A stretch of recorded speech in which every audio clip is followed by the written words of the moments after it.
அவர்களை அன்போடு அழைக்கின்றோம். அக்திலார் தோன்றலின் தோன்றாமை நன்று என்ற வள்ளுவனின் வாய்மொழிக்கு ஏற்ப இங்கு கூடியுள்ள அனைவருக்கும் என்னுடைய மனமார்ந்த நன்றிகளையும் வாழ்த்துக்களையும் தெரிவித்துக் கொள்கிறேன். நல்லதொரு வாய்ப்பை வழங்கிய பட்டிமன்ற நடுவர் ஐயா அவர்களுக்கும் எண்ணணியிலும் எதிரிலும் பேசக்கூடிய என்னுடைய அன்பு சகோதர சகோதரிகள் அனைவருக்கும் என் இனிய மாலை வணக்கம். நடுவர் ஐயா, இறைவனை அடைய சிறந்த வழி, அதுதான் தலைப்பு. என்ன சிறந்த வழி? பக்தி நெறியா தொண்டு நெறியா? பக்தி செஞ்சா எப்படி இறைவனை அடையலாம்? அது அந்த அணியில யாருமே சொல்லலையே. என்ன பக்தி செஞ்சீங்க, எப்படி போய் இறைவனை அடைஞ்சீங்கன்னு நாங்க சொல்றோம் ஐயா. தொண்டு செய்யுங்க, இறைவனை அடையலாம். மனமது செம்மையானால் மந்திரங்கள் தேவையில்லை. என்னுடைய மனசே செம்மையா இருக்கு, எனக்கு எதுக்கு மந்திரங்கள்? ஒரு பக்திய சொன்ன மாதிரி தொண்டு நெறிய 4 விதமான பிரிச்சுக்கிற நடுவர் ஐயா. ஒண்ணு வீட்டுல செய்யக்கூடிய தொண்டு, அடுத்தது சமுதாயத்து செய்யக்கூடிய தொண்டு, அடுத்தது தமிழ் மொழிக்காக செய்யக்கூடிய தொண்டு, தமிழ் மொழி மட்டுமல்ல அவங்கவுங்க மொழிக்காக செய்யக்கூடிய தொண்டு, அடுத்தது நாட்டுக்கு செய்யக்கூடிய தொண்டு. முதல்ல நாம வீட்டுல செய்யக்கூடிய தொண்டு. நிறைய கதைகள் சொன்னீங்க. நான் சொல்றேன், தாய் சிறந்த கோயிலும் இல்லை, தந்தை சொல்மிக்க மந்திரம் இல்லை. ஆமாவா இல்லையா? ஆமா, அத கை தட்டுறாங்க. அப்ப தாய் சொல்மிக்க மந்திரம் இல்லை. கடவுளெல்லாம் அப்புறம்தான். எனக்கு எங்க அப்பா அம்மா தான் தெய்வம். எனக்கு அவங்க உயிரோட இல்ல, இப்படி ஒரு இடத்துல நிக்கிறதுக்கு நல்ல ஒரு வாய்ப்பை கொடுத்துட்டு போயிருக்காங்க. எங்க மாணிக்க அக்காவுக்கு தெரியும், எப்படி என் கூடவே வந்தாங்க.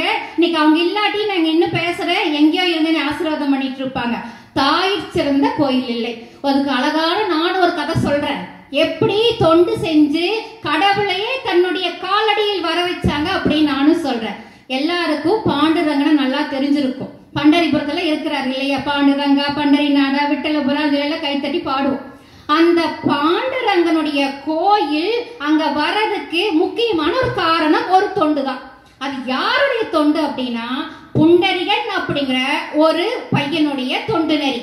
அந்த பையன் சாமி கும்பிடல, கோயிலுக்கு போல, எதுவுமே செய்யல. அப்பா அம்மா 2 பேருக்கும் சேவை செய்யறான். அந்த அப்பா அம்மாவுக்கு சேவை செய்யறதே தன்னுடைய பெரிய பாக்கியமாக பக்தியாக நினைக்கிறான்.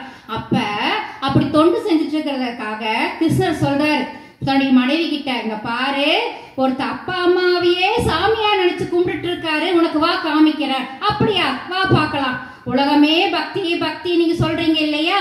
அந்த பக்தியை கூட மக்களிடம் கொண்டு செல்வதற்கு தொண்டுதான் தேவை, தொண்டு நெறிதான் தேவை. வரார், வழியில வந்து நிக்கிறாரு. புண்டரிகா, நான் வந்திருக்கேன். யாரு? தண்ணி வேணும். தண்ணி தானே, இருங்க, எங்க அம்மா இப்பதான் எந்திரிச்சிருக்காங்க. புண்டரிகா, நான் வந்திருக்கேன், அம்மாக்கு சாப்பாடு கொடுக்கறேன், அப்பாக்கு காலாமத்தர. இப்படியே சொல்றாரு. மழை வருது, கொட்டுது, தண்ணி சேரு சகது. புண்டரிகா, நிக்க முடியலப்பா, தண்ணியாவது குடு. நிக்கதான முடியல. உள்ள இருந்து இப்ப செங்கலை தூக்கி வெளியில வீசுற அந்த பையன்.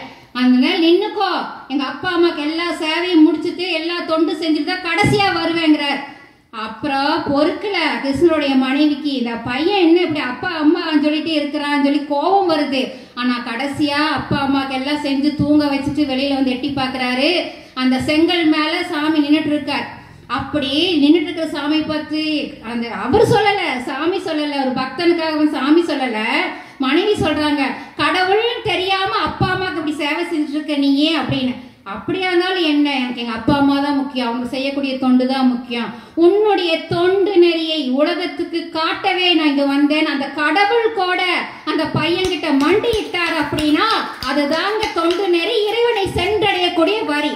அவரு பக்தி செஞ்சு போகல, அப்பா அம்மாக்கு சேவை செஞ்சது இறைவனை அடைந்தார். இதைதாங்க தலைப்பு. என்ன செஞ்சு நீங்க இறைவன் அடைஞ்சீங்க? நாங்க தொண்டு செஞ்சு இறைவன் அடைஞ்சோம். அப்படி செங்கல்ல நின்னங்காட்டிக்குதான் இன்னைக்கு அந்த பண்டரிபுரம் கோயில் போனவங்க எல்லாருக்குமே தெரியும், சாமி செங்கல் மேலதான் நின்றுட்டு இருக்க. வாடிய பயிரை கண்ட போதெல்லாம் வாடினேன் வள்ளலார் சொன்னார். ஐயோ, சாமி கும்பிடல, சகஸ்ரநாமம் படிக்கல, பாராயங்கள் படிக்கல, அதனால நான் இறைவனை அடையலன்னு சொல்றார். ஒரு பயிர் வாடுதா, அதை பார்த்து நான் கஷ்டப்பட்டேன், அதை பார்த்து வருத்தப்பட்டேன், அதுக்கு ஒரு தொண்டு செஞ்சேன், அதனால நான் இறைவனை அடைந்தேன். அதுதாங்க தொண்டு நெறி. தொண்டு பத்தி நிறைய சொல்லிட்டே போகலாம். இன்னைக்கு இந்த கோயில் கட்டியிருக்காங்க, பக்தி ஒரு பக்கம் தள்ளி வச்சிடலாம், யாரையும் குத்தம் குறைகள் சொல்லல. நம்ம குருசாமி ஐயா உட்கார்ந்துருக்காரு. நம்ம சபரிமலையிலே 55 வருஷங்கள் போன சாமி என்னன்னு பத்தி நம்ம ஐயாக்கு நல்லா தெரியும் இல்லைங்க ஐயா? சாமி என்னங்கிற குருசாமி நம்ம ஐயப்ப சாமிக்கே ஆராட்டு விழாவை தன்னுடைய தொண்டு மூலமாக தான் கொண்டு வந்து இறைவனை அடைந்தார் என்றால் அதுதாங்க தொண்டு நெறி. அப்படிதாங்க அவர் இறைவனுடைய ஐயப்பனுடைய அருளை அடைந்தார். அந்த சாமி என்ன பக்தி கொண்டவர் கிடையாது அப்படிங்கிறது எல்லாருக்குமே தெரியும். அவர் ஐயப்ப சாமி பக்தரே கிடையாது. முன்னாடி அவங்க தம்பிதான் கோயிலுக்கு போயிட்டு இருந்தார். இவரு தன்னுடைய குடும்பத்துக்காக, குடும்பத்துல நிறைய கடன்கள் இருக்குது, குடும்பத்தை மேம்படுத்தணும் அப்படிங்கறதுக்காக பிசினஸ் பண்ணிட்டு இருந்தார்.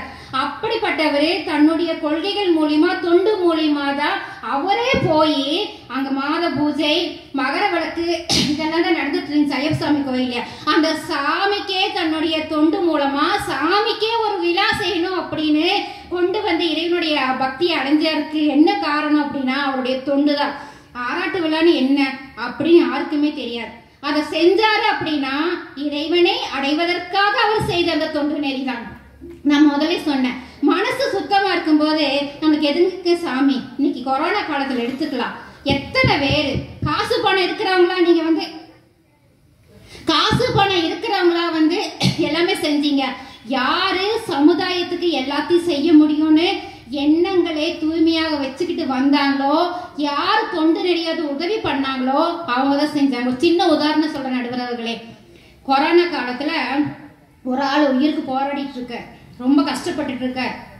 போன் மேல போன் ஒரு டாக்டருக்கு. டாக்டர் வேற வந்துடுறேன் அப்படின்னு சொல்றாரு. கடைசியா கோவம் அந்த ஆள் சொல்றாரு, எப்ப வருவ, என் பையன் கஷ்டப்பட்டுட்டு இருக்கா அப்படிங்கிறார். இதோ வந்துடுறேன் ஓடி வரார், ஓட்டமும் நடியுமா ஓடி வரார். வந்து ட்ரீட்மெண்ட் கொடுத்துட்டு வெளியில வரார்.